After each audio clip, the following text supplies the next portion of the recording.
Salut tout le monde, j'espère que vous allez bien. On se retrouve aujourd'hui pour parler des sorties livresques du mois d'avril. Alors Kitsune est avec nous, donc je préviens tous les gens qui ne supportent pas les chats qui miaulent, quittez la vidéo, parce que Kitsune a décidé que je ne devais pas filmer et que je devais lui faire des câlins.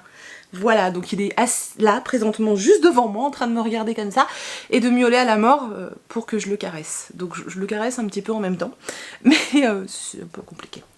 Voilà, c'est depuis ce matin. Aujourd'hui, c'est la journée câlin. Le chat miauleur, c'est lui. Montre comme t'es pas aimable. Vas-y, montre. Oh, je suis pas content. Mais c'est juste une... Arrête, Kiki, il me griffe ce con. C'est juste une petite aparté pour la personne qui voulait appeler la SPA. Donc voilà, si elle veut, je peux lui filer le numéro, il n'y a pas de souci. Contacte-moi à MP, je te donnerai le numéro. Revenons à nos moutons, on va donc parler des sorties du mois d'avril. Et bizarrement, je sais pas pourquoi, je m'étais mis en tête qu'il n'y avait pas énormément de sorties qui m'intéressaient au mois d'avril. En fait, c'est pas tout à fait vrai, c'est-à-dire que quand je les ai toutes notées, je me suis rendu compte qu'en fait, il y en avait quand même pas mal. Moins que certains mois, moins qui me font mourir d'envie, mais il y en a quand même pas mal qui me font très envie, et que j'ai noté parce que... voilà. Donc je vais vous parler de tout ça. Tu rigoles ou quoi? Quoi? Bébé. Aux éditions Rouergue sort un roman qui parle des parcs... des parcs animaliers... flottants, n'importe quoi moi, qui parle des parcs animaliers avec des animaux aquatiques, un livre qui s'appelle Titan Noir et qui a été écrit par Florence Aubry. Alors d'après ce que j'ai compris, c'est l'histoire d'une jeune fille, je crois, qui va faire un stage dans un parc océanographique, j'arrive jamais à le dire ce truc là, c'est pour ça que je fais des têtes bizarres, qui va commencer à dresser un orque. Donc on a cette voie là dans le roman et apparemment on a une deuxième voie qui nous montre tout l'envers des parcs et pas l'envers très positif d'après ce que j'ai pu comprendre. C'est un roman qui me fait mais trop envie, vous imaginez pas à quel point. Je vais me le procurer, c'est sûr. Voilà, en plus Rouergue, c'est une maison d'édition à laquelle vous pouvez avoir totalement confiance et vous y allez les yeux fermés, il n'y a aucun souci. Mais en plus, quand ça traite d'un sujet comme ça, moi je dis oui tout de suite. Ensuite, chez Harlequin sort Clash, le tome 3 de Jake Ronover. J'ai déjà lu les 2 premiers tomes. Alors c'est pas ma saga préférée de l'auteur, mais bon, j'ai lu les 2 premiers, donc autant continuer. Puis j'aime bien parce que de temps en temps, dans cette saga, on retrouve certains personnages qu'il y avait dans les Marketmen. Et du coup, je trouve ça assez sympa, ça me donne un petit côté nostalgie, tout ça, et c'est plutôt cool. Aux éditions Pocket Jeunesse sort L'Horloge de l'Apocalypse de Loris Muraille. C'est un roman que j'ai déjà lu, que j'ai vraiment beaucoup aimé. Pour l'instant, les retours que j'ai vus sont franchement moyens et j'ai un peu de mal à comprendre pourquoi. Peut-être que les gens ne s'attendaient pas du tout à ce style de roman, mais moi personnellement j'ai beaucoup aimé. J'aime toujours autant la plume de Loris Muraille, de toute façon la famille Muraille arrive tout le temps à me séduire. Voilà, je vous en parle très bientôt en point lecture, la semaine prochaine, ou dans 15 jours, je ne sais plus. Mais je vous en parle bientôt et j'espère franchement vous donner envie de le découvrir parce que, bah franchement ça vaut le coup. Chez Latitude, il y a un album qui sort, alors je vais être obligée de regarder mes notes parce que les noms des dessinateurs et de l'écrivain sont imprononçables, donc je vais regarder. Le livre s'appelle Sous un ciel nouveau et c'est écrit par Fuji Kei et c'est dessiné par Hirai Kokoro. Alors, moi ce qui m'a séduit clairement c'est le fait que ça se passe au Japon. Apparemment on suit plusieurs personnages et on va les suivre dans un espèce de renouveau. J'ai pas trop poussé parce que je veux pas être spoilée, mais ce livre me fait super envie, enfin cet album me fait super envie. Et j'ai vraiment très envie de le découvrir. Surtout que cette maison d'édition, c'est une maison d'édition que je connais très peu, donc ce serait en plus l'occasion de découvrir un petit peu plus ce qu'ils font et je trouve ça assez sympa. Ensuite, aux éditions J'ai lu sort le tome 2 de Covenant de Jennifer L. Armentrout. Je ne vais absolument pas vous parler du résumé, tout simplement parce que je ne l'ai pas lu, parce que j'ai le tome 1 dans la palle, qui m'avait été offert par Manon de la chaîne Vibration Littéraire pour mon anniversaire.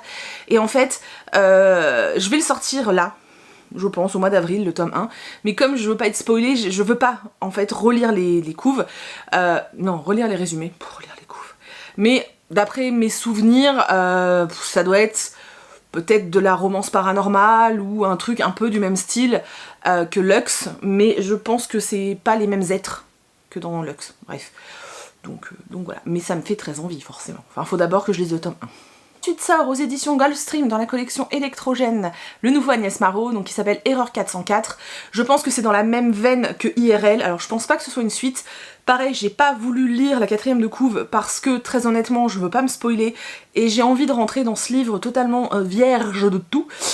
Donc voilà, mais bon, c'est Agnès Marot, je lui fais totalement confiance et de toute façon j'ai la fâcheuse tendance à vouloir me procurer tous les électrogènes en fait, donc voilà.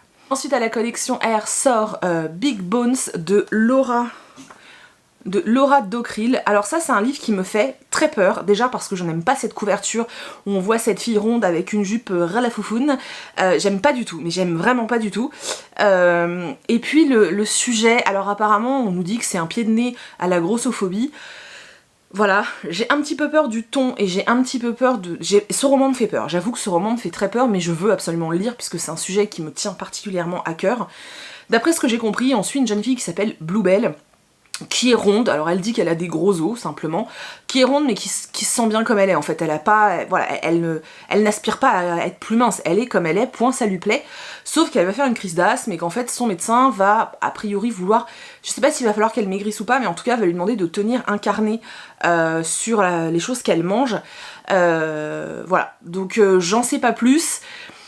Voilà, moi j'ai lu cette petite phrase qui était pied de nez à la grossophobie, ça m'intrigue. Vous savez que c'est, voilà, vous savez, je lis pas mal de livres sur ces thèmes-là. J'aime quand ils sont bien faits et j'ai tendance à être assez impitoyable au niveau de la critique de ces romans-là. Donc il me fait peur. J'hésite à me procurer le livre en VO parce que je trouve la couve, si j'y pense, je vous la mets, je la trouve mieux, voilà, j'avoue que je la préfère, même si elle n'est pas énormément de différence, même s'il n'y a pas énormément de différence, rien que le fait que le personnage ne soit pas habillé de la même façon, etc., pour moi c'est plus parlant, et puis le prix est quand même, voilà, ça n'a quand même absolument rien à voir. Ensuite sort La part des ombres, le tome 2 de Gabrielle Katz, que j'ai déjà et que j'ai oublié d'emmener, donc bah, je mettrai la photo, tant pis. Vous savez à quel point j'aime les romans de fantasy de Gabrielle Katz. La part des ombres, le tome 1, je l'avais littéralement bouffé en une après-midi. Le tome 2 est encore plus court, donc je pense que je vais littéralement le bouffer. Il est prévu pour demain, si vous voulez tout savoir. Donc j'espère vraiment pouvoir le lire demain et j'ai trop hâte de retourner dans cet univers. Donc pour rappel, La part des ombres, c'est une saga qui suit d'autres sagas que l'auteur a déjà écrit, puisque là il reprend les personnages de ses précédentes sagas. Voilà. Donc c'est mieux de lire les autres avant. Voilà, je vous en parle très bientôt en point lecture de toute façon. Aux éditions Cherche Midi, le nouveau roman de Anna McPartlin qui sort, qui s'appelle Du côté du bonheur. Je voue un culte à cette femme. Je l'ai rencontrée l'année dernière au salon du livre, enfin au salon Saint-Maur-en-Poche. Ça a été une très très belle rencontre et j'étais vraiment très heureuse de la voir. Les deux romans qui ont été traduits, je les ai déjà lus, je les ai adorés. J'aime ce qu'elle dégage et j'aime ce qu'elle essaie de nous transmettre à travers ces romans. En plus ça se passe en Irlande parce que voilà, et j'aime vraiment beaucoup. Je n'ai absolument pas lu le synopsis du nouveau parce que je ne veux rien savoir, je veux juste le lire. Celui-là par contre vous pouvez être sûr que je vais me le procurer. Alors je vais peut-être pas l'acheter tout de suite parce que j'ai plein de livres à lire, mais vous êtes sûr de le voir dans pas trop longtemps, soit en boucle soit en point lecture, c'est sûr. Ensuite, chez Scrineo sort Les nuages de Magellan de Estelle Faye. Tout ce que je peux vous dire, c'est que c'est un space opéra. Voilà, c'est tout ce que je peux vous dire. La couve est trop belle. Normalement, je devrais le recevoir, donc je pourrais vous en parler très bientôt. Voilà, je vais pas m'étaler sur le résumé de ce livre, étant donné que je sais que je vais pouvoir vous le présenter en point lecture courant du mois d'avril, voire tout début mai, donc je vais pas m'étaler plus que ça. Sort également aux éditions Gallimard un nouveau livre de Hill Lockhart, donc l'auteur qui avait écrit Nous les menteurs. Là elle sort un livre qui s'appelle Trouble Vérité. Ça a l'air d'être un peu thriller quand même, bon ça reste du young adult, mais ça a l'air un peu thriller et ça m'intrigue beaucoup. Je vais essayer de le lire avant qu'il sorte pour pouvoir vous le présenter en point lecture à peu près au moment de sa sortie. Comme ça si vous êtes tenté, bah... je sais pas, si mon avis vous importe, peut-être que ça pourra vous aider. Ensuite, aux éditions Robert Laffont sort un livre qui me donne mais super envie, qui s'appelle Rendez-vous avec le crime, de Julia Chapman. Je suis tombée dessus totalement par hasard, en fait. J'étais en train de regarder des titres, en fait, qui pouvaient correspondre un petit peu à ce style d'enquête et tout, que j'aime beaucoup, en jeunesse. Et je suis tombée sur ce titre et ça a l'air trop cool. C'est l'histoire d'un détective et d'une informaticienne qui du coup vont travailler dans des locaux superposés, j'allais dire, mais un à un étage et l'autre à l'autre. Et va y avoir des meurtres et ils vont mener l'enquête. Donc ça a l'air super sympa. J'ai super envie de le lire, donc je vais essayer de le trouver d'occasion. Et je vais le lire avec très très très grand plaisir. Ensuite, chez Gallimard Jeunesse sort un autre roman qui s'appelle Le secret de Temple College, qui est écrit par Catherine Constable, si je vous le fais avec l'accent. Alors je me souviens plus très bien du résumé, il me semble que c'est une jeune fille qui va intégrer un établissement qui s'appelle donc Temple College, qui va découvrir en intégrant ce collège, enfin cet établissement, qu'en fait sa famille aurait fait partie des fondateurs de cet établissement, et elle va ressentir un étrange appel du ciel et des étoiles. J'ai pas tout compris, la couve me donne super envie, et j'avoue que ce type de résumé où je comprends pas tout, bah ça m'attire. Voilà, donc j'ai envie de le lire. Ensuite, aux éditions Castelmore sort un nouveau roman qui s'appelle Little Monster de Cara Thomas. Alors, apparemment, c'est une jeune fille qui vient s'installer dans une petite ville avec son papa. Tout le monde est très gentil, c'est une limite louche en fait, mais tout le monde est très sympathique. Et tous ceux du lycée vont vraiment très bien l'accueillir, cette jeune fille, jusqu'au jour où elle sait pas pourquoi, tout le monde va se mettre à l'ignorer en fait au lycée. Jusqu'à ce que l'une des jeunes filles très populaires du lycée disparaisse. Et là, on va se rendre compte qu'il se passe des trucs un peu louches dans ce village. Je dois le recevoir de la part de Castelmore, donc j'avoue que j'ai vraiment hâte. Quand je l'avais vu dans le catalogue, il m'avait fortement intriguée. J'espère que je serai pas déçue. Sort une BD chez Vent d'Ouest qui s'appelle Sorceline. Je vous mets la couve et ensuite je vous mets une planche. Et elle me fait trop envie, les dessins sont superbes. Je vais pas vous parler du résumé parce que je trouve que je l'ai lu et sincèrement je trouve que ça en dit peut-être un petit peu trop, mais ça me fait trop envie. La BD est trop belle, elle est pas chère, voilà, vous pouvez être sûr que pareil je vais craquer.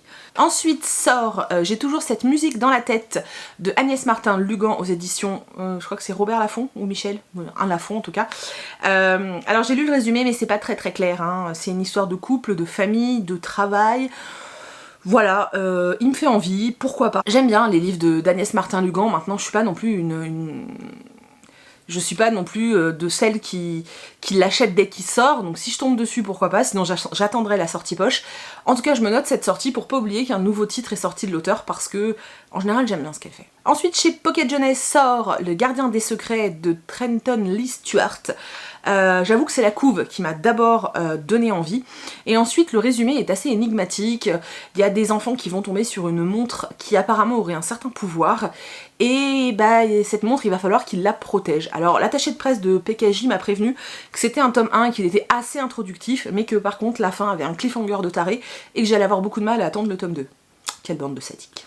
Toujours chez Pocket Jeunesse sort Les Doldrums, le tome 2, qui a été écrit par Nicolas Ganon, je crois, Ganon, je ne sais plus. Alors, je vais pas vous dire de quoi il parle parce que je n'ai pas lu le résumé, tout simplement parce que c'est un tome 2.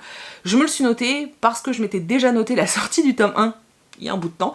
Je ne me le suis toujours pas procuré, mais je continue à me le noter, cette saga, parce que sincèrement, bah voilà, les couves me donnent envie, et je me souviens que le tome 1, le résumé m'avait vraiment tenté, donc je continue à les noter, et si je tombe dessus en occasion, bah pourquoi pas, je sauterai pas. Ensuite sort un livre en VO, alors je vous en parle pas souvent, mais là j'en ai repéré un qui me donne très envie. Donc c'est le nouveau roman de Sandy. C'est l'auteur qui avait écrit A Little Something Different. J'ai un accent de merde, je sais. Et je suis très intriguée par le nouveau, qui s'appelle Prom to Remember, donc prom dans le sens promotion, hein, voilà. Apparemment on suit, je sais plus si c'est 4 ou 7, bon on va dire 7, on suit 7 personnages qui ont 7 destins différents, et il y a un seul bal de promo qui va pouvoir peut-être résoudre les choses. Apparemment, je vous jure, je sais plus si c'est 4 ou 7, je me souviens plus. Apparemment les personnages ne sont pas forcément satisfaits de leur vie, ils vont se retrouver à ce fameux bal de promo. Vous savez, peut-être c'est peut-être, vous savez, les balles de promo qu'ils organisent 10 ans après là. Ça m'intrigue vachement, la couverture je la trouve assez sympa. Je sais que Sandy Hall c'est pas trop compliqué en VO, donc je me dis pourquoi pas. Surtout que pour le moment au niveau VO je lis quasiment que de la jeunesse, voire très jeunesse. J'ai un ou deux fantasy que je n'ose pas encore attaquer, et je me dis que pour faire la transition jeunesse vers des trucs un peu plus durs, le contemporain ça pourrait être pas mal, surtout que voilà, Sandy Hall est quand même réputé pour ne pas avoir une plume c'est pas Shakespeare quoi, voilà. Ensuite chez Delcourt Jeunesse sort un album qui s'appelle Chaque jour Dracula, et franchement, je sais pas pourquoi, il me fait super envie. Voilà, c'est l'histoire d'un petit vampire quoi, et ça me fait vachement envie. La couve, je la trouve super sympa, j'avais vu des planches sur le net aussi, ça a l'air très sympa. Donc voilà, moi il me tente, je me le suis noté, donc j'ai eu envie de vous en parler tout simplement. Alors un qui me fait super envie, un livre qui sort chez Bayard Jeunesse qui s'appelle Dragon Park. Alors apparemment il y a un généticien qui a réussi à faire des bidouilles pour recréer des dragons. Là on est dans un parc où il y a des dragons, où il y a des gens qui montent des dragons, tu vois, c'est pas des cavaliers, c'est des dragonniers, je ne sais pas comment on appelle ça. Là le parc va fêter ses 10 ans et tout va pas se passer comme prévu. J'ai trop envie de lire ce livre. Moi vous me dites qu'il y a un parc, c'est genre comme Jurassic Park, mais c'est que des dragons. Moi je signe et j'y vais tout de suite. J'ai encore 2 livres dont j'aimerais vous parler. Donc le premier c'est un livre qui sort chez Poulpe Fiction, qui a été écrit par Julien Herveux, je ne sais plus, Herveux, qui s'appelle Orage, Petit Seigneur des Ténèbres. C'est l'histoire d'Orage qui est l'héritier des ténèbres et qui devrait vivre avoir la même vie que son père et son grand-père avant lui, kidnapper la princesse et puis échouer dans sa quête. Sauf que lui tout ça l'ennuie et il a envie d'un destin totalement différent. Je trouve l'idée du roman juste géniale. J'aime beaucoup ce que sort Poulpe Fiction en jeunesse. Ce livre me fait trop envie. Vous êtes sûr de le voir d'ici quelques semaines sur la chaîne. Et le dernier roman dont je vais vous parler maintenant, c'est un roman qui va sortir chez Gallimard Jeunesse, qui s'appelle L'Anti-Magicien. Donc si j'ai bien compris, on vit dans un univers où il y a plein de magie, où il y a des peuples, etc., qui sont pas forcément potes, hein. Et il y a un jeune garçon qui est censé avoir des pouvoirs mais qui n'a pas de pouvoir, et qui va devoir quand même mentir, tricher, pour faire croire qu'il a des pouvoirs, parce qu'en fait si on découvre qu'il en a pas, il risque d'être banni et ça risque de pas être très très très joli tout ça pour lui. Ça me fait super envie, j'ai vraiment très envie de lire ce roman, il m'attire de dingue, et c'est pareil, si je peux me le procurer, je pense que je n'hésiterai pas un seul instant. Donc voilà, je vous ai présenté les romans qui sortent en avril et qui moi me tentent. J'espère que vous avez fait quelques découvertes, parce que bon, si c'est ceux que vous avez vus partout, c'est moins drôle. Mais bon, j'espère que vous avez fait des découvertes. N'hésitez pas à me dire dans les commentaires si certains titres vous tentent, s'il y en a que vous avez vraiment envie de lire. Franchement, dites-moi, ça m'intrigue vraiment. S'il y a d'autres sorties que moi je n'ai pas cité mais qui vous intriguent de ouf et qui vous font très envie, n'hésitez pas à me mettre ça dans la barre d'infos, j'irai jeter un coup d'œil, ça peut être super intéressant aussi. Je vous remercie du fond du cœur d'avoir regardé cette vidéo jusqu'au bout, j'espère vraiment qu'elle vous a plu. Je vous fais plein de gros bisous et je vous dis à bientôt dans une prochaine vidéo.